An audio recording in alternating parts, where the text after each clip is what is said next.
Students, let us start lecture number 13th exercise 9.3 NCERT की book का question number 30, 31, 32 करेंगे। बहुत इंपॉर्टेंट क्वेश्चंस हैं। तो क्वेश्चन नंबर 30 कहता है the number of bacteria in a certain culture doubles every hour. Means हर एक घंटे में जो बैक्टीरिया होते हैं वो डबल हो जाते हैं किसी कल्चर में।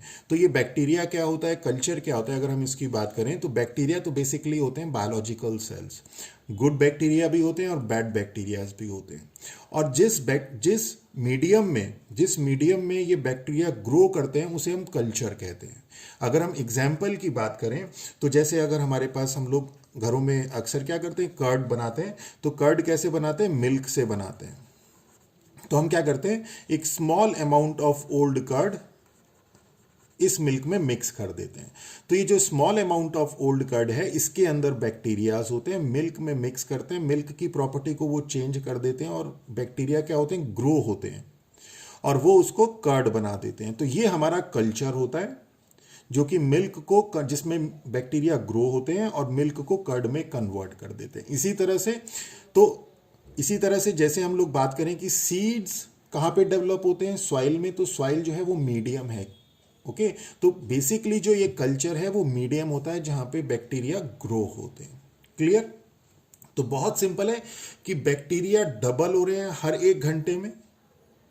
ओके, तो जैसे हम लोग बात करें यहां सॉल्यूशन, तो अगर हम बात करें यहां पे कि इनिशियली क्या है हमारे पास कि if there were 30 bacteria present in the culture originally, कि कल्चर में 30 बैक्टीरिया ओरिजिनली, यानी कि इनिशियली तो हमारे पास क्या है, 30 बैक्टीरियाज है। और हर एक घंटे में the number of bacteria in a certain culture doubles every hour. हर एक घंटे में क्या हो रहा है, वो बैक्टीरिया डबल्स हो रहे हैं। यानी कि अगर हम यहां पे 1 आवर्स में आते हैं, यानी कि अगर हम बात करते हैं at the end of 1 hour, तो हमारे जो बैक्टीरिया इनिशियली 30 थे वो अब हो गए हमारे 60। अगर हम लोग at the end of 2 hour की बात करें तो ये जो 60 बैक्टीरिया थे अब ये जो है ये हो गए हमारे डबल, मीन्स 120। यहां से यहां तक 1 आवर, यहां से यहां तक 1 आवर। इसी तरह से at the end of 3 hour जो ये जो बैक्टीरिया 120 थे ये फिर डबल हो जाएंगे और ये हो जाएंगे हमारे 240। ओके, तो एक चीज तो यहां पे हमें समझनी है, बैक्टीरिया और कल्चर कैसे डबल हो रहे हैं, कैसे उसकी ग्रोथ हो रही है। ओके, तो इसका मतलब अगर हम इसके बैक्टीरिया की ग्रोथ को देखें तो जो ग्रोथ ऑफ बैक्टीरिया है, growth of bacteria in culture will be कैसे होगी कि 30 bacteria initially, at the end of 1 hour 60, at the end of 2 hour 120, at the end of 3 hour 240 and so on. और अगर आप इसे ध्यान से देखें तो ये क्या है, ये जीपी है, which is a GP with. और अगर हम इस जीपी की बात करें तो ए हमारे पास 30 है और आर हमारे पास 2 है। ओके, तो अब हमें क्या निकालना है, how many bacteria will be present at the end of second hour. तो देखिए eight the end of second hour तो वैसे आप यहां से ही देख सकते हैं 120 है। At the end of fourth hour, third hour में 240 है, फोर्थ आवर में 480 हो जाएगा, पर हमें यहां पे ऐसे डायरेक्ट तो नहीं बता सकते। तो bacteria eight the end of second hour ये क्या होगा, eight the end of second hour का मतलब है थर्ड टर्म। यहां पे सबसे ज्यादा देखिए, बहुत सिंपल क्वेश्चन है, सिंपल जीपी है, फर्स्ट टर्म में आर है और सिंपल हमें nth टर्म का फॉर्मूला लगाना है, यहीं से हमारा रिजल्ट आएगा। फिर भी गलती होती है, कहां गलती होती है कि जब हम bacteria eight the end of second hour करते हैं तो मोस्टली जगह पे मोस्टली स्टूडेंट A2 लिख देते हैं। पर अगर आप इसे ध्यान से देखें इस जीपी को तो मैंने इसीलिए ये सब चीजें बनाई है कि eight the end of second hour की बात अगर हम लोग कर रहे हैं तो it means this is the third term of GP, this is third term of GP, यानी कि ये क्या है, ये आपकी A3 है। और A3 हमें पता है AR स्क्वायर, AN क्या होता है, AR raise to the power n-1, तो A3 क्या हो जाएगा, AR स्क्वायर। और A हमें पता है 30 है और R हमें पता है 2 है, 2 का स्क्वायर मीन्स 2 स्क्वायर 4 इंटू 3 120। तो ये हमारा सेकेंड R के बाद बैक्टीरिया आ गए। इसी तरह से अगर हमें निकालना है bacteria eight the end of अब आप सारी चीजें बहुत आसानी से कर लेंगे। फोर्थ आर, तो ये क्या हो जाएगी, ये फिफ्थ टर्म हो जाएगी। फिफ्थ टर्म का मतलब हो गया a5 और a5 का मतलब हो गया a r raise to the power 4 means 330, 2 raise to the power 4 means 480। Clear. और इसी तरह से अगर हमें बैक्टीरिया निकालना है, बैक्टीरिया एट दी लास्ट निकालना है, at the end of nth hour, तो bacteria at the end of nth hour, ये हो जाएगी हमारे पास n+1th टर्म। और n+1th टर्म का मतलब an+1, और ये हो जाएगी a r raise to the power n, और a मीन्स 30 और r means 2 raise to the power n, and this is our answer. बहुत इजी है, सिर्फ ध्यान रखना है जीपी का कि क्या चीज वो निकालने के लिए कह रहा है और उस जीपी में वो कौन सी टर्म है। ओके, इसी तरह से नेक्स्ट क्वेश्चन में भी यही सारी चीजें आती हैं, हमें यही ध्यान रखना है कि जीपी में जो हम लोगों को कौन सी टर्म निकालनी है। तो ये क्या कहता है क्वेश्चन में, what will be 500 amount to in 10 years after a deposit in a bank which pays annual interest of 10% compounded annually। बहुत सिंपल क्वेश्चन है। 500 रुपए आपने बैंक में जमा कर दिए, 10 रुपए का रेट ऑफ इंटरेस्ट है, और हमें 10 साल में बताना है कि 10 साल में हमें कितने पैसे मिलेंगे। पर जो इंटरेस्ट है वो कंपाउंड है। ओके, तो दो चीजें आपने प्रीवियस क्लासेस में, जूनियर क्लासेस में पढ़ा होगा, सिंपल इंटरेस्ट, कंपाउंड इंटरेस्ट। थोड़ा सा मैं बहुत जल्दी में रिवाइज कर देता हूं इसको, ब्रीफ में एक रिव्यू दे देते हैं कि हमारे पास सिंपल इंटरेस्ट होता है, कंपाउंड इंटरेस्ट होता है। सिंपल इंटरेस्ट कैसे कैलकुलेट होता है कि सिंपल इंटरेस्ट में हम किसी भी ईयर में अमाउंट निकालेंगे तो इंटरेस्ट हमारा ओरिजिनल जो अमाउंट है उसी पे लगेगा। ओके, जैसे यहां पे हमारे पास 500 रुपीज इनिशियली है, और हमारे 10% अगर हम सिंपल इंटरेस्ट, इस क्वेश्चन में हालांकि कंपाउंड इंटरेस्ट की बात करी है, पर हम सिंपल इंटरेस्ट भी बता देते हैं आपको यहां पे, जिससे बाद में कंफ्यूजन ना रहे कि हमारे पास 500 रुपीज है और 1 ईयर में जो हमारा इंटरेस्ट लगेगा 10% वो 500 पे लगेगा, यानी कि 500 पे 10% की अगर हम बात करें तो हो गया हमारा 50 रुपीज। और अगर हम सेकंड सिंपल इंटरेस्ट की प्रॉपर्टी देखिए, अगर हम सेकंड ईयर की बात करेंगे तो जो इसमें इंटरेस्ट लगेगा वो इस अमाउंट पे ही लगेगा, जो इनिशियल अमाउंट है उसी पे लगता है, इस अमाउंट पे ही हमारा इंटरेस्ट लगेगा, यानी 500 इंटू 10/100 यानी कि 50 रुपीज ही इंटरेस्ट लगेगा। यानी इंटरेस्ट हमेशा सेम होगा, सिंपल इंटरेस्ट इसीलिए कहते हैं उसे, कि यानी कि 50 इंटू इंटरेस्ट हमेशा सेम रहा। और इन 1 ईयर हमने 500 रुपए जमा किए थे, 50 रुपए हमें 1 साल का इंटरेस्ट मिला, अमाउंट हो गया 550। 550 के बाद हमारा क्या हुआ, अगले साल हमारा इंटरेस्ट हो गया 50 रुपए, अमाउंट था हमारा 550 इनिशियल, और हमारे पास टोटल अमाउंट हो गया 550 प्लस 50 यानी कि 600। अब इन थर्ड ईयर की बात करें तो इन 2 ईयर अमाउंट है हमारे पास 600 और इंटरेस्ट हो गया 50 रुपीज, तो टोटल अमाउंट हो गया हमारे पास 650। तो ये तो बात करी हमने सिंपल इंटरेस्ट की। कंपाउंड इंटरेस्ट की बात करते हैं तो जैसे इसका नाम है कंपाउंड, कंपाउंड मतलब जोड़ना, तो जो कंपाउंड जोड़ने के बाद हम इंटरेस्ट लगाते हैं, यानी इसे सिंपल भाषा में आप कह सकते हैं इंटरेस्ट पे इंटरेस्ट लगता है। यानी कि इनिशियली अगर हमारे पास 500 रुपीज है तो जो 10% इंटरेस्ट है वो 500 रुपीज पे ही लगेगा, 50 रुपीज हो जाएगा, और अमाउंट आ जाएगा इन 1 ईयर हमारे पास 550। पर अब जो इन सेकेंड ईयर जो हमारा इंटरेस्ट लगेगा, यहां पे तो इंटरेस्ट लगा प्रिंसिपल अमाउंट पे, पर यहां पे जो इंटरेस्ट लगेगा वो इस फर्स्ट ईयर के अमाउंट पे प्लस इस पे जो पहले साल का जो इंटरेस्ट है उस पे भी इंटरेस्ट लगेगा। यानी कि 550 कैसे आया था, 500 प्लस 50 पे आया था, यानी कि इस 500 पे भी इंटरेस्ट लगेगा और इस 50 पे भी इंटरेस्ट लगेगा। यानी कि इन जनरल अगर हम लोग बात करें तो फर्स्ट ईयर का जो अमाउंट आता है उस पे इंटरेस्ट लगा देते हैं।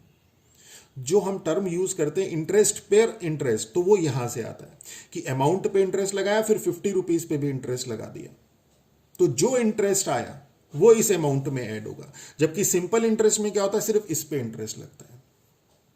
ओके, कंपाउंड में क्या होता है, इस पे भी इंटरेस्ट लगा, इस पे भी इंटरेस्ट लगा। तो अब हमारे पास क्या हो गया, 550 पे 10% का इंटरेस्ट लगा और वो हो गया 55, और अमाउंट हमारा हो गया 550 प्लस 55, 550 प्लस 55 मींस 605। अब अगले साल थर्ड ईयर में जो हमारा इंटरेस्ट लगेगा वो इस 605 पे लगेगा।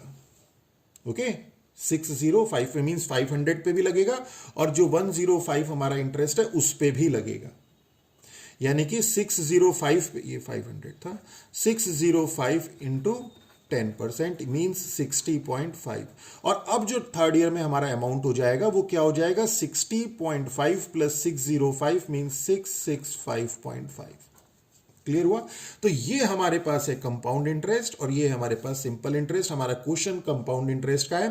तो इनिशियल अमाउंट हमारे पास 500 है, फर्स्ट ईयर में अमाउंट हमारे पास 550 हो गया, सेकेंड ईयर में अमाउंट हमारे पास 605 हो गया, थर्ड ईयर में अमाउंट हमारा 665.5 हो गया। तो इसे अब ये क्वेश्चन को जब आप एग्जाम्स में करेंगे तो इतना लंबा नहीं करेंगे, तो उसके लिए तो आप सिंपल कर सकते हैं कि आपने क्या किया, एक अमाउंट ले लिया कि 500 रुपीज आपके पास अमाउंट है और फर्स्ट ईयर में 10% का आपने इंटरेस्ट लगाया, तो 10% इंटरेस्ट लगाने पे इस पे इंटरेस्ट हो गया 50 रुपीज, तो ये हो गया अमाउंट हो गया 550, ये फर्स्ट ईयर में।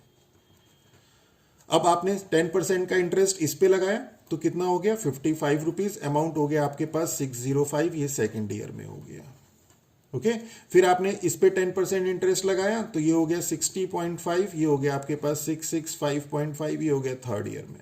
तो एग्जाम में तो सिर्फ हमें इतना करना है, ये एक बार रिवाइज हो जाएगा तो फिर अब बाद में तो अब इतना ही करेंगे। तो ये जो आपके पास ये आगे अमाउंट, ये आपके पास initial amount in 1 year, in 2 year, in 3 year. Okay तो मीन्स जो ग्रोथ है आपकी, तो वो क्या कहता है कि what will be ₹500 amount to in 10 years, मतलब आपकी जो उस अमाउंट की ग्रोथ है वो कैसे होगी। तो जो ग्रोथ है, growth of ₹500 with compound interest. देखिए मैं क्या कर रहा हूं, ये आपको दोबारा ये लिखने की जरूरत नहीं, इतना करने की जरूरत नहीं है, तो सिर्फ इसलिए किया कि आपको जो प्रीवियस क्लासेस उसका थोड़ा रिवाइज हो जाए, बस नथिंग मोर देन दैट। आप इतना करिए और उसके बाद सिंपल यहां से शुरू करिए। तो growth of ₹500 with compound interest 10% will be, वो क्या होगी आपके पास 500, फिर 550 in 1 year, 605 in 2 year, 665.5 in third year. ये थर्ड ईयर में है, third year means fourth term है इस जीपी की, ध्यान रखिएगा। फिर वही सिंपल फॉर्मूला लगेगा, AN is equal to AR raise to the power n-1। A भी है, आर भी है, एन भी है, पर वो एन क्या है यहां पे गलती होती है और अधिकतर स्टूडेंट गलती करते हैं। तो इसमें ध्यान रखना है हमें कि हमारी नंबर ऑफ टर्म कौन सी वाली नंबर ऑफ टर्म हमें निकालनी है। ओके तो विच इज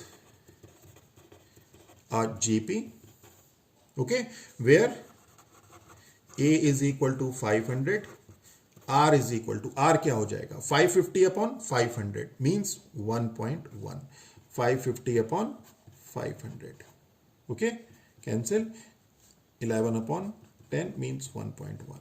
इसी तरह से 605 अपॉन 550 ये करेंगे तो भी हमारे पास 1.1 ही आएगा। तो A हमारे पास 500 आ गया, R हमारे पास 1.1 आ गया। तो वो क्या कहता है कि annual what will B this amount in 10 years. तो हमें क्या निकालना है, amount in 10 years. Amount in 10 years का मतलब क्या है, इन 2 ईयर 605, इन 3 ईयर 665.5 मींस इन 2 ईयर थर्ड टर्म है, इस जीपी की थर्ड टर्म है, 3 इयर्स इस जीपी की फोर्थ टर्म है। तो अमाउंट इन 10 इयर्स मींस इस जीपी की 11th टर्म की 11th term of GP means A11। और A11 क्या होता है, AR raise to the power 10, और A हमें पता है, R हमें पता है, तो A आपके पास कितना है 500 और R आपको पता है 1.1 raise to the power 10। This is our answer, एक लाइन का आंसर है। ओके अब इसके और भी बहुत सारे मेथड हैं, और भी एक दूसरे मेथड बताते हैं। देखिए मेथड बेसिकली यही है। अब इसमें क्या है, अगर हम इस जीपी को सिर्फ अमाउंट से कैलकुलेट करें कि इन 1 ईयर, अगर हम इस जीपी को सेकंड मेथड में कई बार इसे इस तरह से भी शो किया गया है कि अगर हम सिर्फ अमाउंट की बात करें इन 1 ईयर, अमाउंट की बात करें, ग्रोथ ऑफ अमाउंट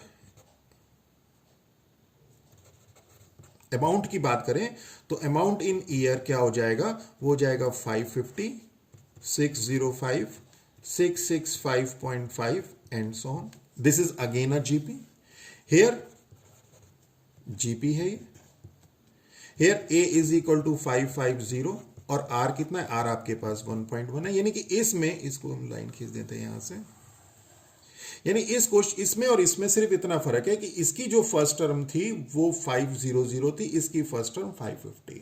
ओके अब इसमें क्या है, अमाउंट इन ईयर्स, यानी कि फर्स्ट ईयर में ये अमाउंट, सेकंड ईयर में ये अमाउंट, थर्ड ईयर में ये अमाउंट, तो अमाउंट इन 10 ईयर्स इस जीपी की 10th टर्म होगी। अगर हम यहां पे बात करेंगे अमाउंट इन 10 ईयर, तो ये 10th टर्म होगी जीपी की, ऑफ जीपी, यानी कि A10, यानी कि AR raise to the power 9, और A यहां पे कितना है 550, यहां लिख देते हैं, A आपके पास है 550 और R है 1.1 रेज टू द पावर 9, और 550 को लिख सकते हैं 500 इंटू 1.1। ओके, तो ये हो जाएगा 500 इंटू 1.1, और 1.1 raise to the power 9 means 1.1 raise to the power 10। तो this is again the same answer, यही। ओके, तो डिपेंड करता है आपने कहां से शुरू किया। इस इनिशियल अमाउंट को लोगे तो इन 1 year, in 2 year, in 3 year आपके पास जो 10th ईयर में अमाउंट है वो 11th टर्म बन जाएगी इस जीपी का। और अगर हम यहां से शुरू करेंगे, 550 से शुरू करेंगे, तो जो अमाउंट इन 10 ईयर है ये 10 टर्म बन जाएगी जीपी का। सिंपल क्वेश्चन सेम है। इसी तरह से एक आपने जूनियर क्लासेस में पढ़ा होगा, A is equal to P1 plus R upon 100 raise to the power n, इससे भी कर सकते हैं। P हो गया आपके पास 500 और 1 प्लस R हो गया 10 upon 100 raise to the power n हो गया 10, मीन्स 500, और इसे करेंगे आप तो 11 upon 10 raise to the power 10 means 500 1.1 raise to the power 10। Okay, तो वैसे तो इसमें कहीं क्वेश्चन में जीपी का गिवन नहीं कि जीपी से ही सॉल्व करना है, तो आप इसे जो जूनियर क्लासेस में फॉर्मूला आपने पढ़ा था उससे भी कर सकते हैं, इससे भी कर सकते हैं, इससे भी कर सकते हैं। तो मोरलेस मैं आपको ये सजेस्ट करूंगा कि आप इस पैटर्न को फॉलो करिए, सिर्फ ध्यान रखिए कि किस ईयर की बात कर रहे हैं आप, और जीपी आपने निकाली है तो कैसे निकाली है। अब हम लोग question number, next important question है, क्वेश्चन नंबर बहुत ही अच्छा क्वेश्चन है, इजी है। क्वेश्चन नंबर 32 की बात करें तो क्या कहता है कि if arithmetic mean and geometric mean of roots of a quadratic equation are 8 and 5, कि अर्थमेटिक मीन और ज्योमेट्रिक मीन किसका, roots of a quadratic equation, जो क्वाड्रेटिक इक्वेशन के रूट्स का अर्थमेटिक मीन 8 एंड 5 है, तो अगर हम यहां पे मान लें कि let alpha beta are roots of quadratic equation, तो हमें यह पता है कि अगर अल्फा बीटा किसी क्वाड्रेटिक इक्वेशन के रूट्स हैं, तो आपने जूनियर क्लासेस में पढ़ा होगा कि जो इक्वेशन होती है, देन इक्वेशन क्या होती है, x square minus sum of roots into x plus product of roots is equal to 0। ये आपने पढ़ा होगा ना, x square minus sum of roots into x plus product of roots is equal to 0। यही तो इक्वेशन होती है। हमने यहां मान लिया कि अल्फा बीटा हमारे रूट्स हैं, तो अल्फा बीटा अगर रूट्स हैं तो क्वाड्रेटिक इक्वेशन क्या हो जाएगी, x square minus alpha plus beta into x plus alpha into beta is equal to 0। Okay, अब गिवन क्या है हमारे पास, देखिए गिवन है arithmetic mean and geometric mean of roots of quadratic equation. जो रूट्स है उसका अर्थमेटिक मीन 8 है और उस रूट्स का ज्योमेट्रिक मीन 5 है, means arithmetic mean of alpha beta क्या दिया है, 8 दिया है।